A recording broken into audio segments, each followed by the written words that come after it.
En el RAD 2000, en el título F, pues en el inciso F5 está establecida pues el sistema de aprovechamiento. Como un principio se establecen pues los requisitos obligatorios en los sistemas de aprovechamiento y de valoración de los residuos sólidos.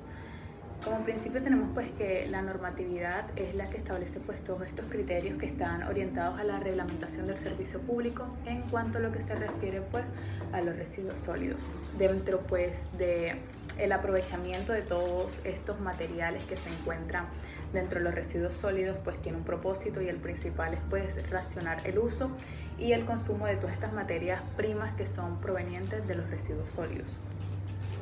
Ahora, algo que cabe resaltar es que pues para los municipios o los distritos que cuentan pues con el servicio público y que tienen una población que supera los 8.000 habitantes, pues tienen la obligación de establecer pues en su PEGIR pues algo que esté orientado pues a la realización de proyectos que sean sostenibles y que pues vayan encaminados pues a un aprovechamiento y una valorización pues más grande de lo que corresponde en términos de residuos sólidos.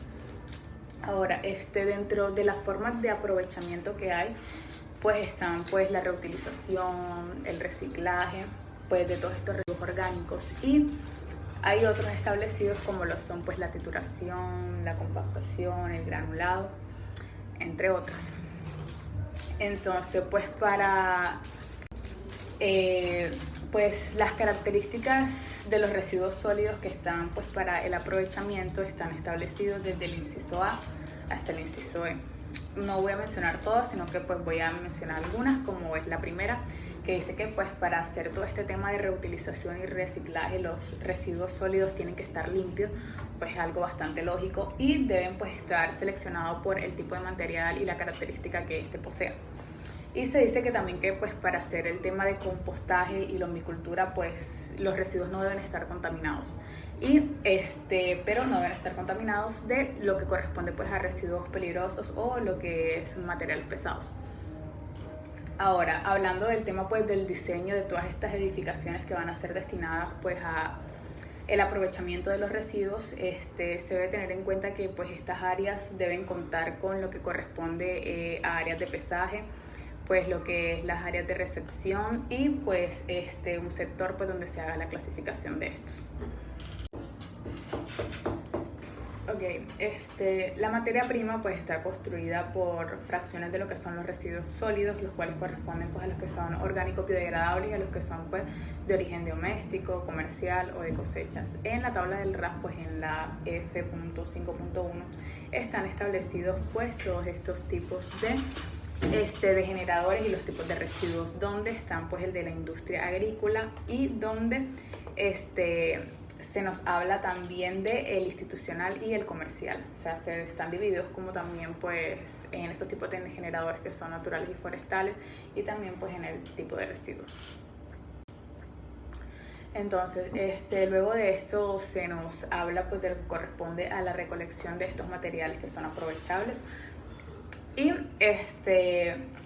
por último nos habla pues de el papel que tienen los recicladores en todo este proyecto, y es que se debe asegurar pues la participación de estos en todas estas actividades de aprovechamiento que se realicen. Una vez que pues estas actividades ya se hayan implementado, pues deben ser evaluadas y deben estar pues de acuerdo también a lo que está establecido en el PEGIR. La empresa prestadora del servicio público de aseo, al momento de implementar algún proyecto sobre el aprovechamiento de residuos sólidos, debe consultar en el PEGIR del municipio o de la ciudad en el cual se vaya a desarrollar el proyecto cuáles son los lineamientos que se mencionan, porque ese proyecto debe ir acorde a lo que se presenta en el PEGIR. Como línea base sabemos que en cada PEGIR se debe hablar sobre reducción en el origen, aprovechamiento y valorización, disposición final controlada. Además, por cada proyecto se debe realizar un estudio de mercado en el que se evalúe la viabilidad técnica, socioeconómica, ambiental y financiera de cada proyecto. Los residuos como potencial de materias primas. Los residuos que entran a una planta de tratamiento para su aprovechamiento se clasifican por su material por su tipo de residuo y las condiciones de calidad que se debe tener al tratar ese residuo, ya que esto se hace con el fin de lograr una máxima valorización cuando se intente recircular en el mercado como materia prima. Además, hay unos factores que también se tienen que tener en cuenta, unos tipos de residuos que, a pesar de ser del mismo material, no se pueden aprovechar o tratar de la misma forma. Dentro de las actividades que tenemos para el aprovechamiento de los residuos, tenemos la primera, el acondicionamiento de estos residuos al ingresar a la planta, ya que es bien sabido que como usuarios tenemos la responsabilidad de separar basuras, usar las bolsas correctamente, pero al momento de el camión pasar, esto no se cumple. Por eso estos residuos al ingresar a la planta tienen que pasar por un proceso de acondicionamiento con actividades como separación, reducción de tamaño, compactación, acopio y empaque. Además, se pueden realizar tratamientos y transformaciones normalmente de carácter biológicos. Como ejemplo de los materiales de residuos orgánicos se usan normalmente como abono para las. En cuanto al compostaje anaerobio, debe tenerse en cuenta los aspectos de seguridad del manejo del gas metano. Por ejemplo, no debe haber equipos que puedan inducir explosiones y el acceso a personas debe ser restringido. La calidad de la operación debe considerar por lo menos tres matrices. Agua. El material debe estar protegido de la lluvia y el exhibido debe tratarse, almacenarse y disponerse adecuadamente. Aire. Que la estación de aprovechamiento debe estar construida en zonas cerradas con sistemas de ventilación y filtro de gases para el control de olores. Y vectores. La estación debe estar cerrada, se debe almacenar el menor tiempo posible, aparte el material debe estar compactado y homogenizado. Un tipo de compostaje puede ser la lombricultura. Esta técnica consiste en la utilización de lombrices para la descomposición de residuos orgánicos, el cual puede generar que 50.000 lombrices produzcan entre 30 y 50 toneladas de lombricompuestos en un metro cuadrado durante un año. En estos compostajes deben haber controles de procesos y de productos para tratamiento biológico, donde se analicen parámetros físicos, químicos y microbiológicos en laboratorios acreditados por el IDEAM o por el ICA cuando el producto es para uso agrícola, donde pues se realizan pruebas como pruebas fitosanitarias en campo. En esta prueba se suelen sembrar especies de rápido crecimiento para evaluar el porcentaje de germinación. Si es inferior al 50%, no se recomienda utilizar. De igual forma, si durante el proceso de la prueba se observan marchitas, este es un indicador de que el proceso biológico no se está controlando patógenos. En cuanto al análisis del laboratorio, se deben analizar características físico-químicas, microbiológicas y también metales pesados atendiendo a la norma NTC 5167 de Incontec. Y el compost resultante debe cumplir los valores permisibles en la materia orgánica estabilizada que pues indica en la tabla F.5.6, como lo pueden ver en pantalla. La tabla F.5.9 nos indica que cuando los residuos sólidos sean separados en una estación deberán tener una eficiencia en tiempo, peso y volumen. En cuanto a los procesamientos y mercadeo, dentro de las prácticas recomendadas tenemos el tamizado, que se hace para mejorar la apariencia del compost y eliminar los fragmentos de vidrios, metales o plásticos, etc. También se recomienda la mezcla con fertilizantes, que se realiza para mejorar las condiciones del aporte de nutrientes de compost, teniendo en cuenta los procedimientos establecidos por el Ministerio de Agricultura y el Ministerio de Ambiente, Vivienda y Desarrollo Territorial.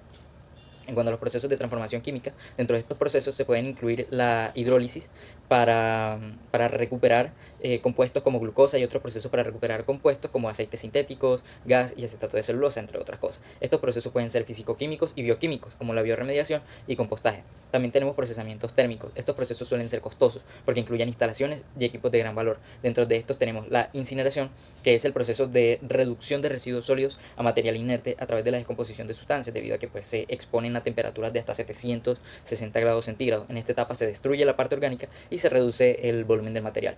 Tenemos también la pirólisis y termólisis, que pues, este procesamiento se realiza en ausencia de oxígeno. Y por último tenemos la gasificación, que se trata de una tecnología moderna y segura donde se pueden transformar hasta el 99% de todos los residuos en gas, que pueden ser reutilizados en la producción de energía, entre otras cosas. Además produce material inerte que puede ser usado en la construcción o en industrias metalúrgicas. Es necesario conocer sobre las alternativas del posible uso de los residuos para su aprovechamiento, como la realización de nuevos productos con ellos, o también funcionan para la recuperación de energía o generación de energía. Cada empresa va a exigir unos requisitos o unos estándares de calidad dependiendo del uso final que le vayan a dar a estos residuos o los productos que vayan a crear. Para las especificaciones para residuos sólidos aprovechables. Para cada uno se tiene una especificación, en este caso para la reutilización directa, los cuales son productos que se utilizan de forma inmediata, como la madera. El requisito mínimo es que se encuentren limpios y secos. Para reutilización y o reciclaje, el requisito mínimo es que también se encuentren limpios y secos, y aquí encontramos materiales como el aluminio, el cartón, el papel, plástico, vidrios, metales férreos y no férreos, residuos de construcción y demolición y madera.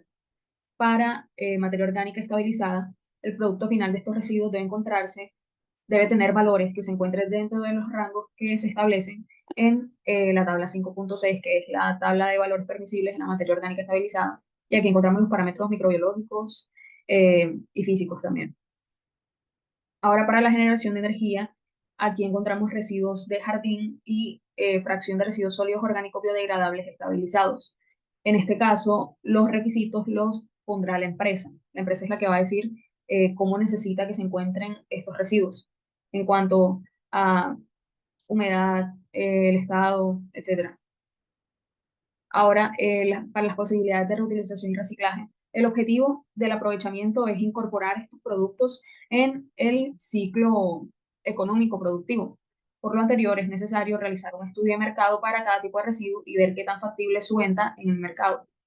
Aquí encontramos un estudio de factibilidad, el cual es necesario para conocer la viabilidad del proyecto, y aquí se realizan estudios económicos, técnicos y ambientales. También tenemos el análisis de costos y de capital, que aquí se incluye lo que son los costos de construcción y montaje de la infraestructura en general, también los costos de diseño y el reglamento operativo de instalación.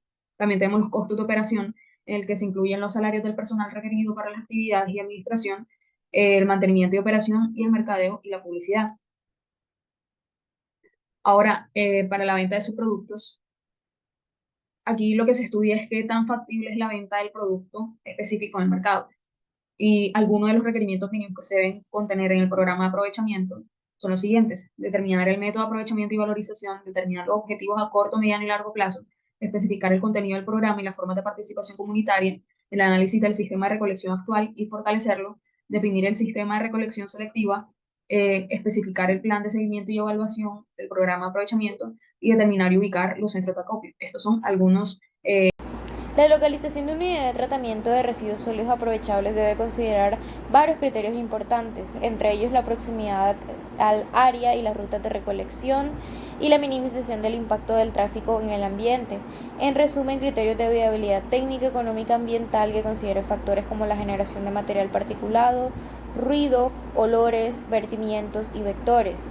Todo esto con el fin de cumplir con los requisitos de aislamiento y seguridad alrededor de la instalación.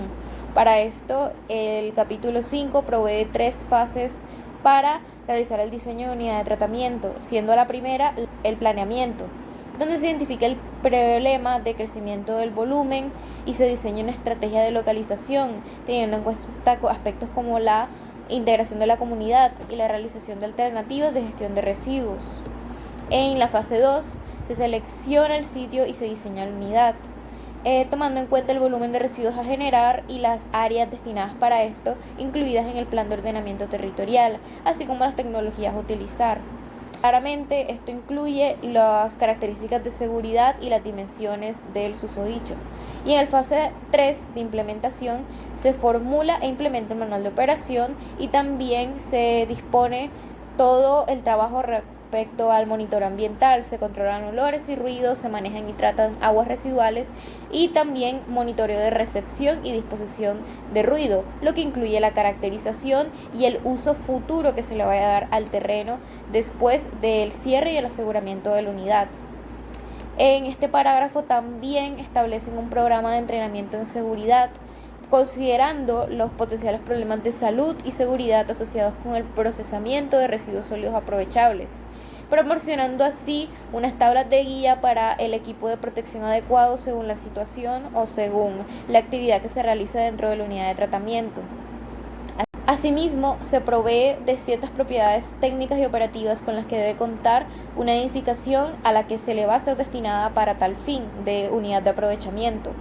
Entre estas destaca que debe contar con áreas específicas para la recepción, el almacenamiento, la circulación y la ventilación, así como sistemas contra incendio y de drenaje, y una capacidad mínima de 3 días de abastecimiento.